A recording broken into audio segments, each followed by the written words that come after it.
Hello বন্ধুরা, আজকে খুবই কষ্টকর হৃদয় বিদারক কিছু ঘটনা আমি সামাজিক যোগাযোগ মাধ্যম থেকে ভিডিও করেছি, সেটা আপনাদেরকে দেখাতে চাচ্ছি। দেখুন, তারপরে কথা বলবো যে কি হচ্ছে আর কি কষ্টকর বিষয়।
ভাই ঠিক ভাই আমি কেমনে চলবো চারটে বলা আমি কেমনে চলবো ভাই ও ভাই আমি কেমনে চলবো কোন ভাই ও ভাই আমি কেমনে চলবো কোন ভাই এটা কি স্বাধীন বাংলাদেশ ভাই ও ভাই এটা কি স্বাধীন বাংলাদেশ ও ভাই এটা কি স্বাধীন বাংলাদেশ যদি ভিক্ষা দেন আমরা ভিক্ষা করবো ওরে স্বাধীন বাংলাদেশ ওরে কি জায়গা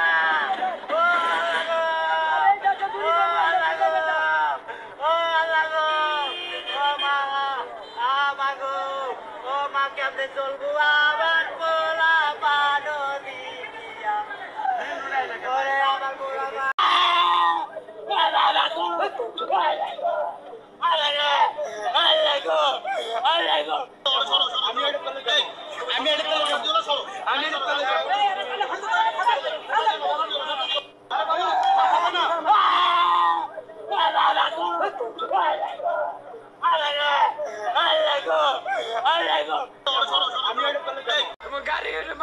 যদি বলি বলবো তুমি গাড়ি নিছো তুমি আমারে বুঝাই দেবা আমি তাও আমার গাড়ি নাই করলে ভাই বাজার সদাই চালাইতাছি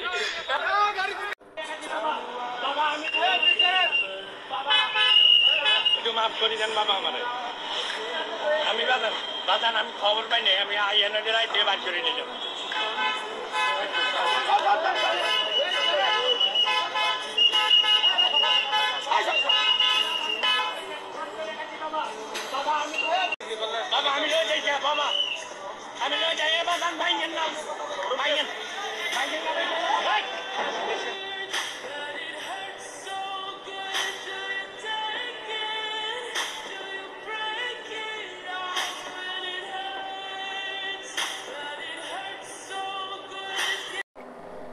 এই ভিডিওতে দেখতে পেলেন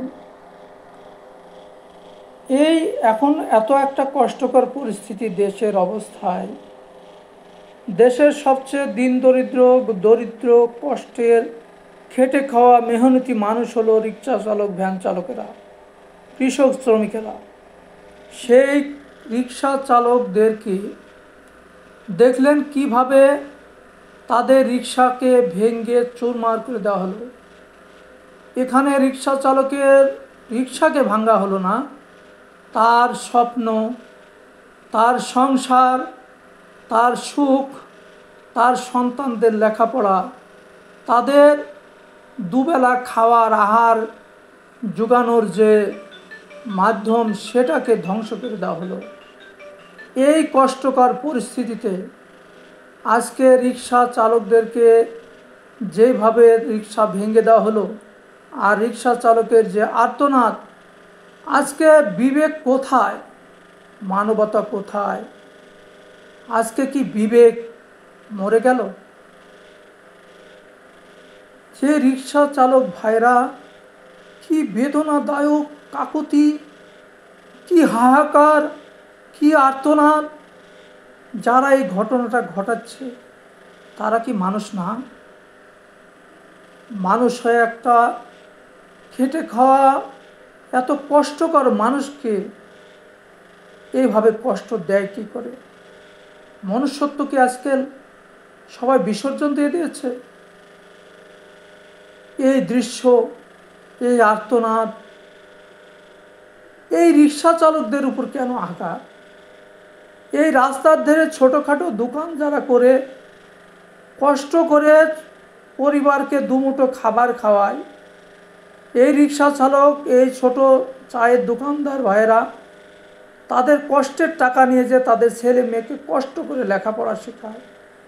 আমরা আপনারা তো অনেক সময় খবরে বিভিন্নভাবে দেখি, সামাজিক যোগাযোগ মাধ্যমে, যে রিক্সা চালকের ছেলে মেয়ে বিশ্ববিদ্যালয়ে পড়ছে, ডাক্তারে চান্স পেল, বুয়েটে চান্স পেল, তারা টাকার অভাবে ভর্তি হতে পারছে না।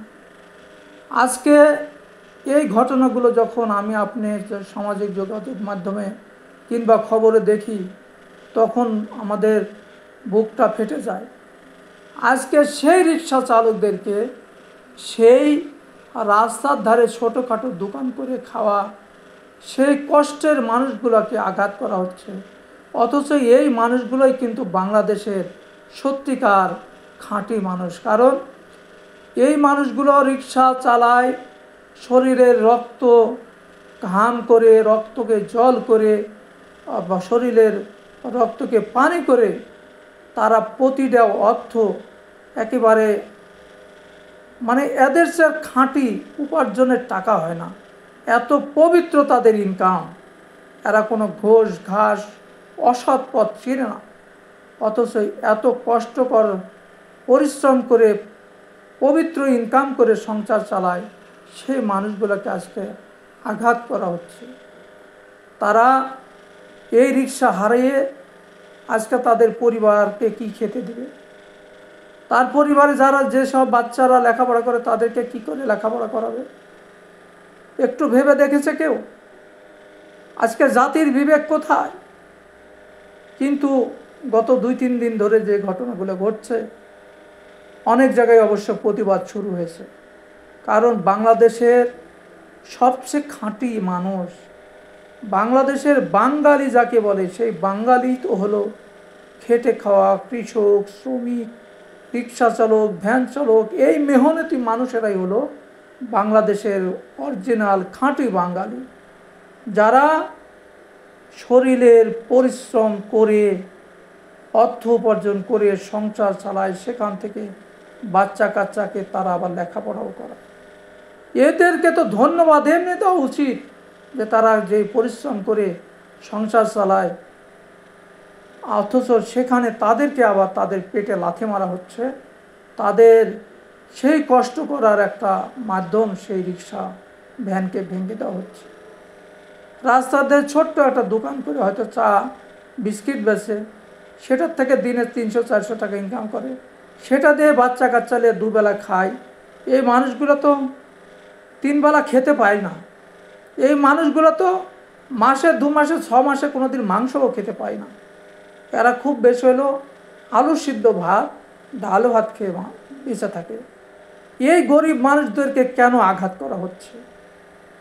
গরিবদের উপর হঠাৎ করে এই খেটে খাওয়া পরিশ্রম করা এই রিক্সা চালক, ভ্যান চালক, ছোট চায়ের দোকানদার, তাদের উপর হঠাৎ করে আঘাত করা শুরু হলো কেন? আমার কাছে মনে হচ্ছে আমাদের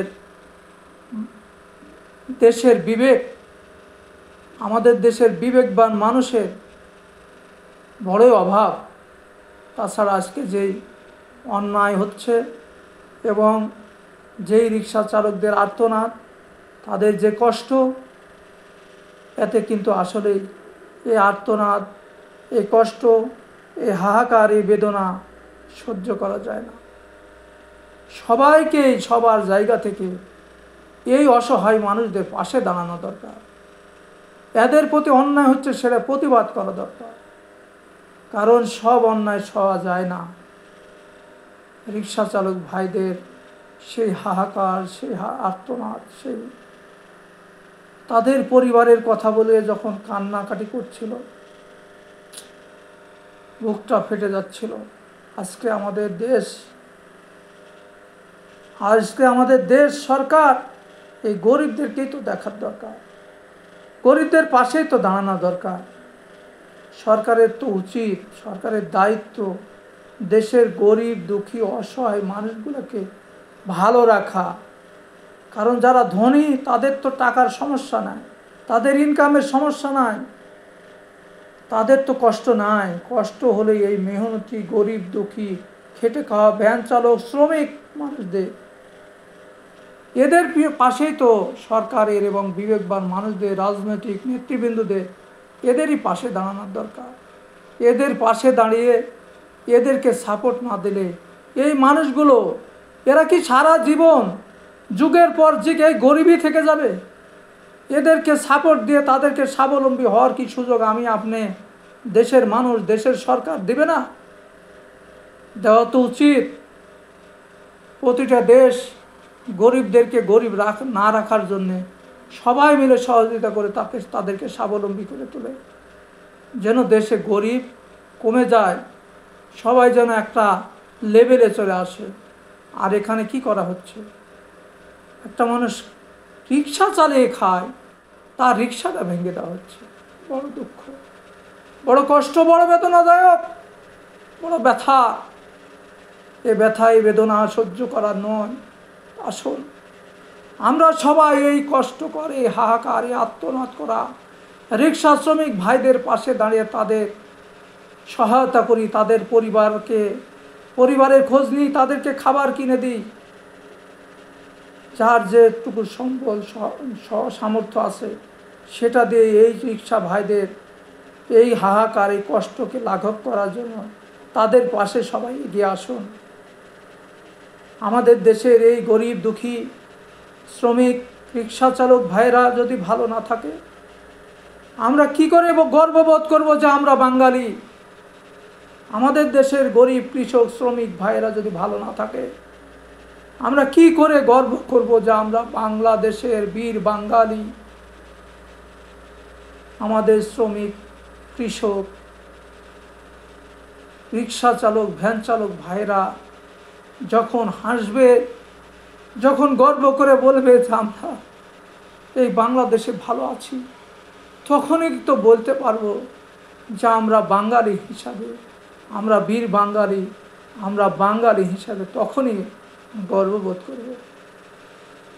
বড় বেদনা দুঃখের সহিত কথাগুলো বললাম, কেউ কিছু মনে নেবেন না। সবাই আসুন বিবেকের সহিত, মানবতার সহিত আমরা চলি। আমাদের কোনো ব্যবহার, কোনো কাজে কর্মে গরিব দুঃখী অসহায় কষ্ট যেন না পায় মেহনতি শ্রমিক মানুষেরা। আমরা সকলের সঙ্গে মিলেমিশে একাকার হয়ে থাকব, সবাইকে ভালোবাসব, এক আত্মা হয়ে সম্মিলিত বাঙালি জাতি হিসাবে আমরা সবাই সুখে শান্তিতে থাকাটাই আমাদের কাম্য। আর কি আজ এই বেদনার কথাগুলো বললাম, আর বলতে ভালো লাগছে না। সবাই ভালো থাকবেন। সকলের জন্যে শুভকামনায় শেষ করলাম। সকলকে ধন্যবাদ।